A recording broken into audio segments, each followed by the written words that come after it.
नीट परीक्षा घोटाळ्यामध्ये प्राध्यापक इन्व्हॉल्व आहेत का? हो आहेत. पेपर तयार करणाऱ्या म्हणजे सेट करणाऱ्या सेटरनी चीटिंग केल्यामुळं नीट परीक्षेमध्ये जी काही नावं पुढे येत आहेत, हा पूर्ण एनटीए या सिस्टीमचा घोळ आहे आणि याला जबाबदार देशाचे हेल्थ मिनिस्टर आहेत धर्मेंद्र प्रधान.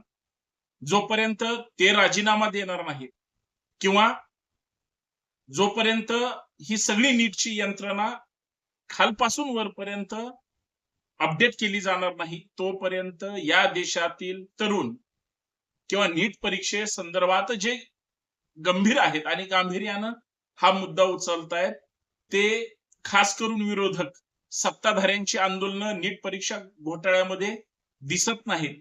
पण हे त्यांचं फेल्युअर आहे असं म्हणलं तर वावगं ठरणार नाही.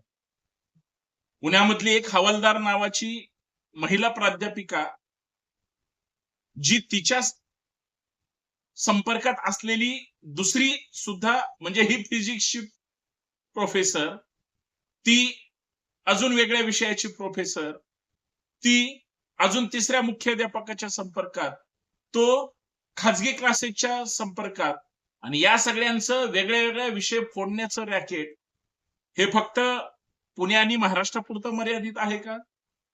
भारतीय जनता पार्टीचाच एक पदाधिकारी कार्यकर्ता जो या सिस्टीम मध्ये ज्याला अटक केली गेलेली आहे आणि पक्षाच्या माध्यमातून या गोष्टीकडे त्या नजरेनं पाहण्यापेक्षा सत्ताधारी असो किंवा विरोधक असो, या देशातील करोडो मुलांच्या भवितव्याशी आणि घोटाळा करणाऱ्या नराधमांशी कोणीही फारसं जुळून घेणार नाही.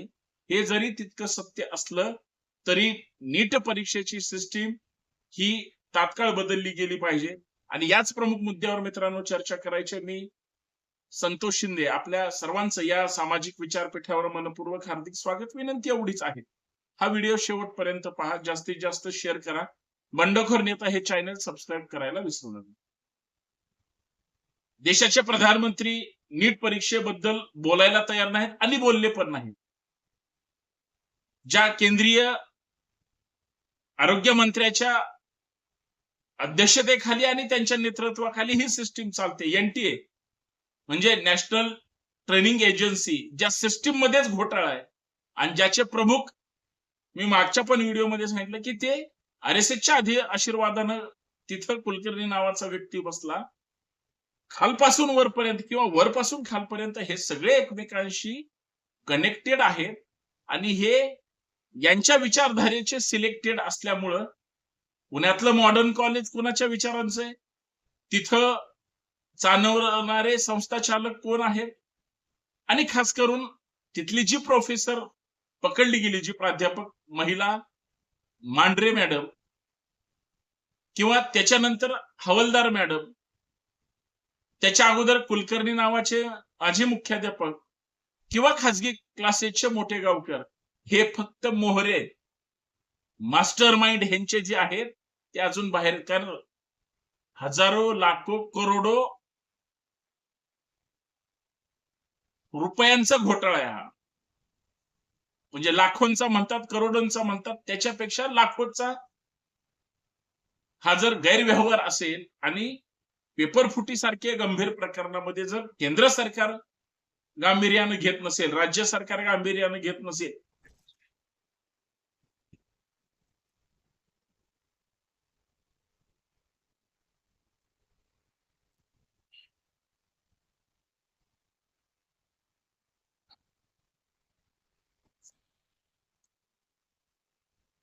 सीबीआय फक्त योग्य चौकशी करते, तपास करते म्हणून त्यांच्याकडे इतरांचं दुर्लक्ष केलं जात असेल तर ही अत्यंत गंभीर गोष्ट आहे आणि देशालाही परवडणारी नाही.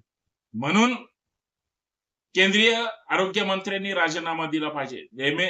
म्हणजे धर्मेंद्र प्रधान सुद्धा फक्त बैठका घेऊन किंवा दोषींवर कारवाई करू असं जर म्हणत असतील तर हे केंद्र सरकारला सुद्धा अडचणीत आणण्यासारखा प्रकार आहे. म्हणून देशातले विरोधक, जबाबदार पालक,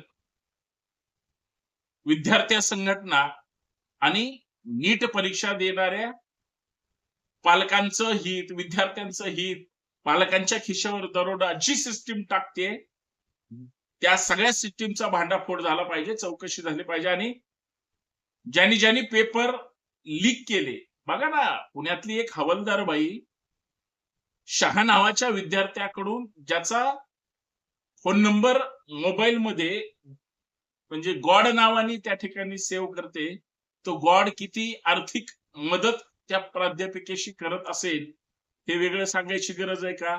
आणि हा खरा भ्रष्टाचार आहे, हा खरा घोटाळा आहे, तो देशासमोर आला पाहिजे. इतकं साधं मत माझं या व्हिडिओच्या माध्यमातून आहे. कदाचित कुणाला वाईट वाटेल, मिरच्या झोंबतील, राग येईल, परंतु संतोष शिंदेची भूमिका हे देश हितासाठी आहे, विद्यार्थ्यांच्या हितासाठी आहे, ना की पालकांच्या खिशावर दरोडा टाकणाऱ्या लोकांच्या बाजूने. विचार करा. घोटाळेबाज कठोर शिक्षेस पात्र झालेच पाहिजे. धन्यवाद.